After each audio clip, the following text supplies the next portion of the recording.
ఆడవారు వెలుపల ఉన్నా పూజ చేసుకోవడానికి అభ్యంతరం అనేటటువంటి ప్రశ్న అసలు ఎక్కడా లేదు. ఎందుకు లేదు అంటే పూజ అనేటటువంటిది ఎవరు చెయ్యాలి అంటే ఇంటి యజమాని చెయ్యాలి. ధర్మపత్ని సమేతస్య అనుంది కానీ ధర్మపతి సమేతస్య అని ఉండదు సంకల్పం.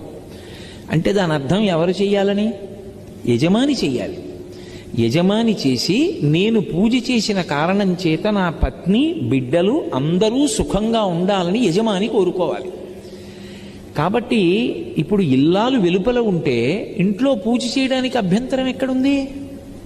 అభ్యంతరం ఏం లేదు. ఆవిడ వెలుపల ఉంటే ఆవిడ కాదు కదా పూజ చేసేది, మీరు చేసుకోవచ్చు, ఏమీ దోషం రాదు.